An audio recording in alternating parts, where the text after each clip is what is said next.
दोस्तों, मैं हूं ममता तिवारी और आप सभी का स्वागत करती हूं मेरे चैनल ममताज वे में। तो चलिए दोस्तों, आज हम इस वीडियो में जानेंगे महाशिवरात्रि के दिन हम शिव जी के लिए जब थाल सजाएंगे, अपनी डाली सजाएंगे, तो कौन कौन सी चीज़ें उसमें हमें रख लेनी चाहिए जो कि बहुत अधिक महत्वपूर्ण है। वो सभी चीज़ें मैं आपके साथ शेयर करूँगी और साथ में मैं एक महा उपाय बताई थी, वो उपाय हमें कैसे करनी है, संकल्प कैसे लेनी है, इन सभी महत्वपूर्ण बातों को आज हम इस वीडियो में जानेंगे। तो आप लोग बने रहिए, ध्यान से वीडियो को देखिएगा और सुनिएगा। तो चलिए शुरू करते हैं। इससे पहले दोस्तों, अगर आपको मेरा वीडियो पसंद आता है तो प्लीज़ आप मेरे चैनल को सब्सक्राइब कर दीजिएगा, बेल आइकन को प्रेस कर दीजिएगा, जिससे कि मेरे वीडियो के नए नोटिफिकेशन आप लोगों के पास सबसे पहले पहुंचे। तो चलिए शुरू करते हैं और एक एक जो सामग्री है जो शिव जी को चढ़ता है सभी कुछ देख लेते हैं। तो सबसे पहले मैं आपको बता दूं कि देखिए, महाशिवरात्रि का व्रत हम 18 फरवरी को रखेंगे। उसी दिन प्रदोष व्रत भी है और शिवरात्रि भी है। महाशिवरात्रि जो कि सभी को मालूम है, शिव जी का शादी का सालगिरह माना जाता है, उनके विवाह का सालगिरह का दिन माना जाता है। तो शनिवार को पड़ा है, दिन है शनिवार। तो चलिए सामग्री देख लेते हैं। तो सबसे पहले देखिए, आप गंगा जल मिश्रित जल भी ले सकते हैं या साधारण जल भी ले सकते हैं, या दूध, कच्चा दूध, गाय का नियम तो है गाय का ही दूध लेनी चाहिए, लेकिन कई ऐसे मेरी बहनें बोलती हैं दीदी पैकेट का दूध अगर हमें मिलता है तो क्या करें। तो देख लीजिए, जो चीज़ हम जानते नहीं है उससे भी आप लोग दे सकते हैं। पैकेट के दूध से कई लोग मना करते हैं, लेकिन आप चाहे तो उससे भी भगवान का अभिषेक कर सकते हैं, जल जो है चढ़ा सकते हैं। तो ये मैं साधारण जल में गंगा जल मिलाकर आपको दिखा रही हूँ, वैसे भी आप चढ़ा सकते हैं। देखिए, हमारे भोलेनाथ थोड़ी सी चीज़ों से भी प्रसन्न हो जाते हैं। कोई ज़रूरी नहीं है कि हम दूध चढ़ाएंगे तभी वो प्रसन्न होंगे।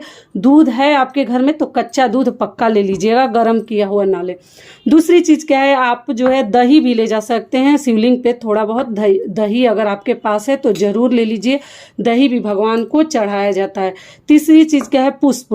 पुष्प सभी को मालूम है कि भगवान को फूल चढ़ाया जाता है। जो ही फूल उस समय अवेलेबल हो आप लोग चढ़ा सकते हैं, आपके पास जो ही है। अगली चीज़ क्या है, देखिए मैं एक एक करके आपको दिखा देती हूँ। गुड़, गुड़ भी आप लोग भगवान को चढ़ा सकते हैं, जल में डालकर अभिषेक कर सकते हैं, ठीक है। तो ये गुड़ भी हम भगवान को, आप लोग अपना डोलची एक दिन पहले डाला सजा लीजिएगा। अगली चीज़ क्या है वो भी दिखा देती हूँ। देखिए मेरे पास फ्रेश जो है बेलपत्र अभी नहीं मुझे मिला है, मैं उस दिन लाऊंगी। तो ये पहले से रखी थी, क्योंकि अगर आपके पास भी ऐसा सूखा बेलपत्र है ना पहले का, तो ये बासी नहीं माना जाता, ये हमेशा शुद्ध रहता है। तो इसको भी आप लोग धोकर इस्तेमाल कर सकते हैं। तो अगली चीज़ क्या है, बेलपत्र। उसके आगे हमें क्या चाहिए, आप भगवान को ये शहद भी चढ़ा सकते हैं।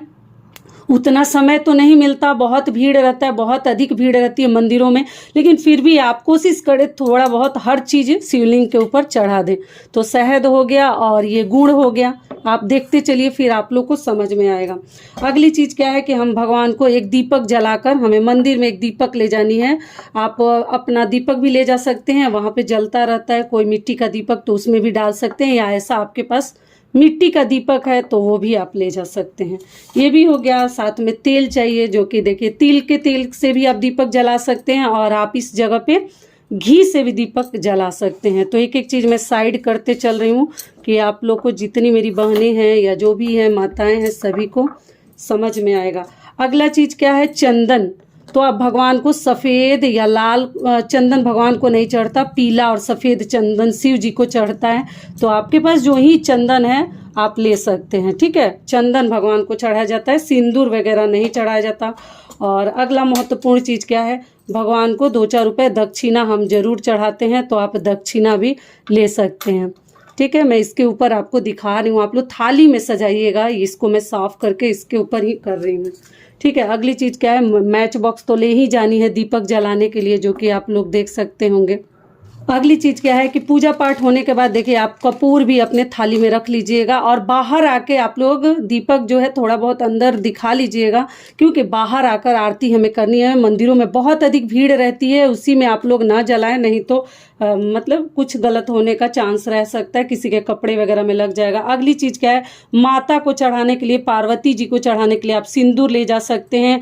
हल्दी मैं ऐसे इसमें रखी हूँ, हल्दी नहीं भगवान को चढ़ाया जाता, लेकिन देखिए उनके शादी का सालगिरह है तो हल्दी भी आप चाहे तो शिव जी को चढ़ा सकते हैं। ऐसे लोग मना करते हैं बाकी दिन आप ना चढ़ाएं, लेकिन उस दिन महाशिवरात्रि के दिन शिव जी का शादी का सालगिरह है तो आप हल्दी भी चढ़ा सकते हैं, कोई दिक्कत नहीं है। और ये चंदन, ये रोली है, ठीक है, लाइट कलर का थोड़ा सा। महाशिवरात्रि के दिन आप सभी चीजें चढ़ा सकते हैं, कोई रोक टोक नहीं है। और ये चीज मैं आपको बताई थी कि एक पैकेट अपना सिंदूरा से, आप लोग बोल रहे दीदी सिंहोरा से माता पार्वती को सिंदूर लगानी है, तो जी नहीं, सिंहोरा से हमें सिंदूर नहीं लगानी है। ऐसा आप लोग सिंदूर का पीला या लाल डिब्बी या अपने पूजा के सिंदूर में से थोड़ा सा पेपर में आप लोग ढाल कर रख लीजिएगा, और उसी से या इसमें से भी माता पार्वती को सिंदूर आप लोग लगा सकते हैं, जो पूजा में इस्तेमाल होता है तो वो भी ले जा सकते हैं, या पेपर में, या ऐसा पैकेट अगर आप लोग ले लीजिएगा तो माता को चढ़ा लीजिएगा, और जो बचेगा बाकी सब लाकर अपने सिंहोरा में, सिंदूरा में आप लोग भर सकती हैं। समझ में आ गया? तो ये आप पैकेट भी ले सकती हैं। और उसके बाद से आप लोग अपनी मांग में सिंहोरा से लगाइएगा, माता को मत लगाइएगा, ये भी क्लियर होगा। अगली चीज क्या है कि आप माता को एक सिंदूर, बिंदी, महावर, चूड़ी, जो चाहे, मैं बस सिंदूर बिंदी दिखा रही हूँ, आप जो चाहें श्रृंगार की चीजें भी पार्वती जी को चढ़ा सकती हैं। तो ये भी क्लियर हो गया, सिंदूर और बिंदी। आप देखते चलिए, आपको समझ में आएगा। और शिव जी को आप चाहे तो एक जनेऊ भी, और उस दिन अगर है आपके पास तब, नहीं है तो कोई बात नहीं, जनेऊ भी भगवान को एक आप लोग चढ़ा दीजिएगा। तो जनेऊ भी मैं यहाँ रख देती हूँ। अगली चीज़ क्या है कि वस्त्र के रूप में आप चाहें तो कलावा भी भगवान को चढ़ा सकते हैं। ये रक्षा सूत्र, मौली धागा जो ही कह लीजिए, ये भी आप चढ़ा सकते हैं। या आप जो है अगर पीला वस्त्र रखे हैं तो इसमें से थोड़ा सा कट करके छोटा छोटा पीस भी माता पार्वती और शिव जी को आप लोग चढ़ा सकते हैं। टोटल आपकी मर्जी है तो चढ़ाइए। अगर नया कोई कोरा कपड़ा पीला, लाल रंग, पीला ही चाहिए भगवान के लिए तो वो चढ़ा दीजिए, नहीं है तो इसमें से आप लोग वस्त्र के रूप में चढ़ा दीजिएगा। ये भी क्लियर हो गया। और अगली महत्वपूर्ण चीज क्या है तो देखिए, अक्षत, खंडित अक्षत हमें नहीं लेनी है, धो लीजिएगा। मैं ऐसे थोड़ा सा रख कर आपको दिखा रही हूँ, तो आप लोग खंडित मत लीजिएगा, चुनकर 5, 7, 11, 21 ही लीजिएगा, लेकिन टूटा चावल नहीं होना चाहिए। तिल भी आप इसमें डाल सकते हैं। जल में आप हर चीज़ घर से ही डालकर लेकर जाइएगा, क्योंकि वहाँ बहुत समय नहीं मिलता और बहुत भीड़ रहती है, बहुत अधिक सभी लोग जल डालते हैं। और इसमें से जो चीज़ें आपके पास नहीं होगी तो उसके बिना भी आप लोग पूजा कर सकते हैं, कोई दिक्कत नहीं है। ठीक है, समझ में आ गया।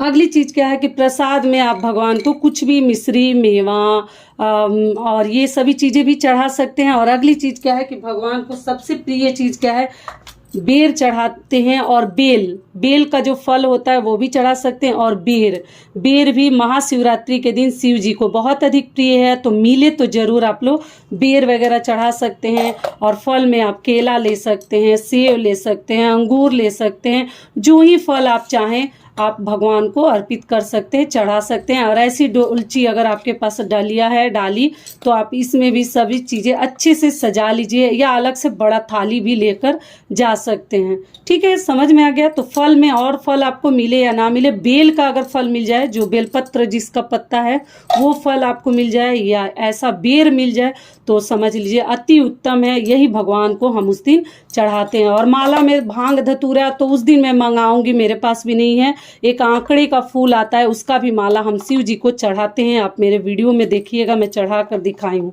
तो ये भी हो गया। तो ये हो गया फल हमारा। तो सभी चीज़ें आशा करती हूँ कि आप लोग को समझ में आ गई होगी। और यही सब चीज़ें हम उस दिन शिव जी को चढ़ाएंगे। दही, जल, गुड़, हर चीज़ आपको आशा करती हूँ कि दिख रहा होगा। ठीक है, तो चलिए अब अगली चीज जान लेते हैं कि जो मैं उस दिन एक महा उपाय बताई थी, जिससे कार्य सिद्ध होता ही होता है।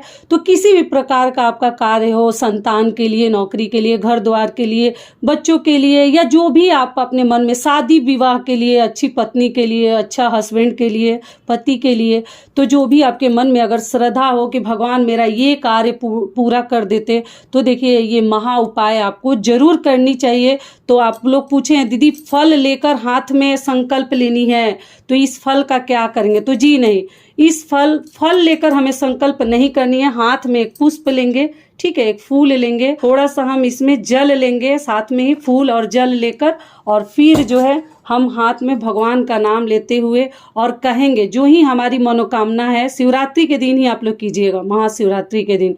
और जो मासिक धर्म में है आप लोग पूछे हैं, तो वो जो आप जब ठीक हो जाइएगा तो भी आप ये चीज़ घर में भी कर सकते हैं, कोई दिक्कत नहीं। लेकिन मंदिर में ऐसे भगवान के सामने हाथ में लेकर और आंखों को बंद करके भगवान को याद करनी है और कहनी है कि भगवान जी, मैं आज से ही प्रण लेता हूँ या इस फल का मैं त्याग करता हूँ कि ये फल मैं 1 साल तक नहीं खाऊंगा, अगले महाशिवरात्रि तक नहीं खाऊंगा, मेरी ये मनोकामना पूर्ण कीजिए। समझ में आ गया? इस प्रकार से आपको बोलनी है। और फिर इस फूल को घर लेकर नहीं आनी है, आप शिवलिंग के पास या भगवान के पास चढ़ा देनी है आपको।